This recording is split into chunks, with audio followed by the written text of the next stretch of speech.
teman-teman, ini serius nih. Kalian mesti coba kopi produk dari Al Asran. Ini kopi produk aku sendiri. Aku membawa kopi Lanang Jagat premiumnya.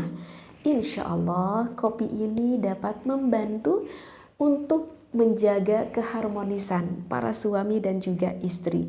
Yang wajib kalian ketahui, kopi Al Asran ini tidak mengandung kimia dan juga tidak mengandung bahan pengawet, sehingga tidak ada efek samping berdebar di jantung ataupun kunang-kunang pusing di kepala kalian. Jika penasaran, bisa dikunjungi di toko TikTok Al Asran ataupun Shopee Al Asran. Bismillahirrahmanirrahim. Assalamualaikum warahmatullahi wabarakatuh. Bismillah walhamdulillah wassalatu wassalamu ala rasulillah.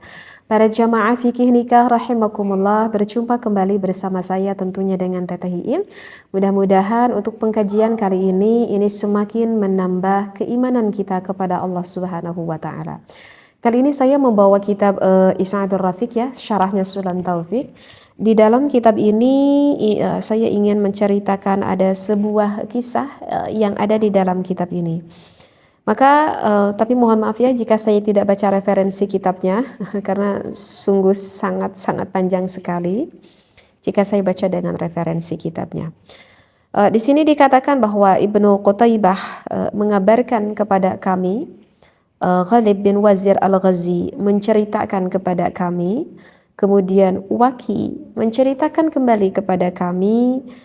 Ia berkata, Al-Masri menceritakan kepadaku dari Ma'rur bin Suwaid dari Abu Dzar. Ia berkata Rasulullah sallallahu alaihi wasallam bersabda. Jadi ini yang mengatakan kisah ini adalah baginda Nabi Muhammad sallallahu alaihi wasallam. Jadi baginda Nabi Muhammad menceritakan bahwa dulu itu pernah ada seorang ahli ibadah yang kalau ahli ibadah zaman dulu itu dikatakan seorang rahib lah. Ada seorang rahib ataupun seorang ahli ibadah ya dari kaum Bani Israel. Jadi ini kaumnya kaum Bani Israel. Beliau itu tersebut beribadah kepada Allah, tidak henti-hentinya beribadah kepada Allah selama 60 tahun. Beliau mempunyai tempat peratapan sendiri. Artinya beliau mempunyai tempat ibadahnya sendiri. Ya terus siangnya, malamnya, terus ia tidak berhenti-henti melakukan ibadah kepada Allah. Diceritakan sampai 60 tahun. Nah, setelah 60 tahun kemudian, artinya ketika 60 tahun beliau melakukan ibadah tersebut, pada suatu hari datang hujan yang begitu sangat besar sekali, yang begitu lebat sekali hujannya. Bahkan saking besarnya ketika seorang rahib tersebut melihat keluar, keadaan di luar begitu sangat gelap sekali. Nah, ketika seperti itu seorang rahib itu berpikir dalam pikirannya berkata, aduh, kalau misalkan saya keluar pada saat keadaan seperti ini, hujan yang begitu sangat lebat sekali, kemudian di dalam keadaan hatiku berzikir, diriku mengingat kepada Allah Subhanahu wa taala, mungkin itu akan lebih baik lagi. Seperti itu ya. Sehingga rahib tersebut berpikir bahwa akan bertambah gitu kebaikannya. Maka lantas keluarlah rahib tersebut dengan membawa satu ataupun dua potong roti lah pada saat itu ya. Jadi membawa roti di kepalan tangannya, keluarlah rahib tersebut di dalam keadaan hujan. Nah, ketika di perjalanan rahib tersebut bertemu dengan seorang perempuan dan perempuan itu tidak dikenal oleh rahib tersebut. Tidak dikenal, bertemu dengan seorang perempuan dan rahib tersebut entah kenapa bercakap-cakap gitu ya, bercakap-cakap dengan wanita tersebut. Ya, menyapa dulu, mungkinnya awalnya menyapa dulu. Setelah itu kemudian lantas bercakap-cakap dengan wanita tersebut. Padahal wanita tersebut itu tidak dikenali oleh rahib tersebut. Sehingga bercakap-cakap, lama-lama bercakap-cakap, ada rasa asyik ketika bercakap-cakap dengan wanita tersebut, dan tentu itu adalah bukan mahramnya ya, bukan mahramnya. Maka na'udzubillah min dzalik, datanglah syaitan yang terus merayu, yang terus menggoda kepada rahib tersebut dan juga kepada wanita tersebut. Akhirnya apa yang terjadi? Na'udzubillah min dzalik, laki-laki rahib tersebut dan wanita tersebut melakukan suatu perzinahan. Na'udzubillah min dzalik. Padahal ini soal hal ibadah ya loh ya. Ya, tapi kalau Allah sudah berkehendak seperti itu, kita tidak mengetahui ya kan apa yang akan terjadi di depan kita. Naudzubillah. Semoga kita semuanya dimasukkan akan dimaksum akan diraksa oleh Allah Subhanahu wa taala. Nah, setelah itu kaget ya, rahib tersebut kaget loh. Setelah beres melakukan zina dengan perempuan tersebut, terkejut, kaget, ya Allah, istighfar. Apa yang sudah aku lakukan tersebut? Mungkin ketika berzinahnya mungkin tidak ingat ya kepada Allah. Setelah melakukan zina, ingat kepada Allah, astagfirullah, apa yang sudah saya lakukan? Maka setelah itu rahib tersebut lantas pergi ke sungai, kemudian rahib tersebut melakukan mandi di sungai tersebut. Ya, setelah melakukan mandi itu kebetulan ada orang yang melewat yang terlihat yang sangat begitu kelaparan sekali, dan kemudian rahib tersebut memberikan roti terhadap orang yang terlihat sangat kelaparan itu, memberikan roti. Dan tak lama kemudian setelah itu dikersain, rahib tersebut dicabut nyawanya oleh Allah dan meninggal dunia lah.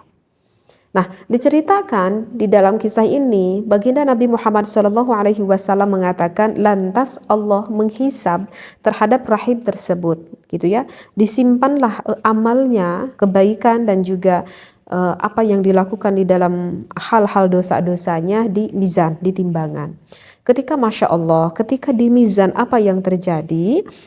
60 tahun amal yang tidak hentinya siang malam terus menerus yang dilakukan oleh rahib tersebut, ketika ditimbang dengan satu dosa, hanya satu dosa yang dilakukan oleh rahib tersebut, yaitu dosa zina, ternyata Masya Allah apa yang terjadi? Lebih memberatkan terhadap dosa zina yang ia lakukan daripada amal yang ia lakukan tak henti-hentinya siang malam selama 60 tahun. Semuanya terhapus dari satu dosa, yaitu melakukan zina. Na'udzubillahi min dzalik.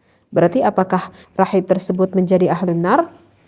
Apakah rahib tersebut menjadi ahli neraka? Maka setelah itu malaikat mengambil, ada satu amal lagi yang belum tertimbang. Amal apakah itu? Itu adalah amal ketika setelah melakukan mandi, kan tadi rahib tersebut memberikan sepotong ataupun 2 potong roti terhadap orang yang membutuhkan. Kemudian ditimbanglah dosa zina yang begitu besar, ditimbang dengan amal yang begitu sangat sedikit, yaitu hanya amal memberi roti. Mungkin kita merasa bahwa itu adalah bukan suatu amal, toh bukan memberi uang yang banyak. Ya, itu hanya memberi sepotong roti. Berapa sih mahalnya harga roti?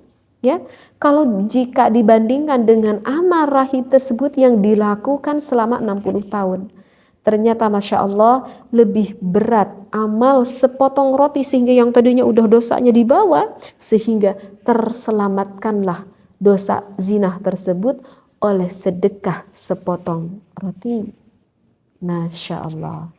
Ini menunjukkan bagi kita hikmahnya.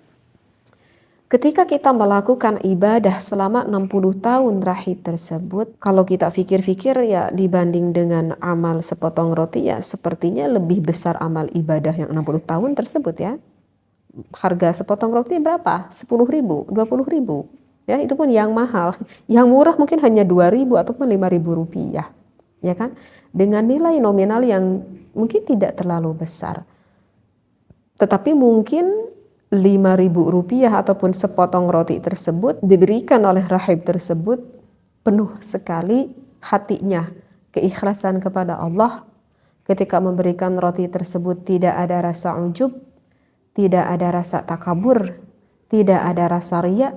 Mungkin memberikannya penuh dengan ketawaduan kepada Allah, mungkin hatinya penuh dengan rasa syukur ataupun rasa sabar, sehingga sepotong roti tersebut nilainya menjadi begitu sangat besar. Amal ibadah yang dilakukan rahib tersebut 60 tahun, mungkin saja selama 60 tahun tersebut hatinya terselipi dengan hati-hati yang buruk kepada Allah Subhanahu wa taala ataupun kepada makhluknya Allah. Mudah-mudahan dari kisah ini kita bisa mengambil hikmahnya bagi diri kita. Jika kita yang suka merasa amal, maka jangan berujublah. Bagi kita yang merasa suka melakukan dosa, memohon ampunlah kepada Allah Subhanahu wa taala.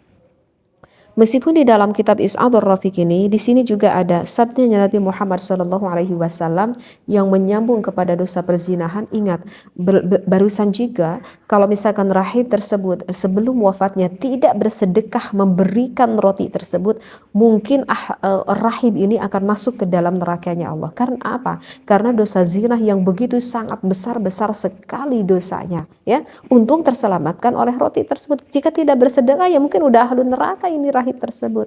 Karena Rasulullah juga mengatakan idza dhahara zina dhahara al-faqru wal maskanah, bahwa ketika perzinahan misalkan sudah merajalela di kampung kita ataupun di kota kita, maka meratalah kefakiran dan kemiskinan. Jadi orang yang begitu banyak di kampung kita yang yang melakukan perzinahan itu akan menghilangkan keberkahan di kampung kita. Apakah berkah ilmu, apakah berkah umur, apakah berkah kekayaan, berkah apapun itu, maka akan mengurangi keberkahan dari orang-orang yang melakukan perzinahan tersebut. Dan juga ada sabda Muhammad yang lainnya, idza dhahara zina war riba fi qaryatin faqad ahallu bi anfusihim adzaballah. Jadi jika zina dan riba itu sudah menyebar ya di suatu kampung, maka sesungguhnya mereka telah menghalalkan azab dari Allah atas diri mereka sendiri. Ya. Hadis ini diriwayatkan oleh Imam Hakim, Al-Baihaqi dan juga Imam At-Tabrani. Mudah-mudahan kisah yang saya sampaikan ini di dalam kitab Is'adur Rafiq, ya, sarahnya Sulam Taufik, membawa hikmah bagi diri kita, dan semoga kita selalu berada di dalam lindungannya Allah Subhanahu wa taala. Wallahu a'lam. Wassalamualaikum warahmatullahi wabarakatuh.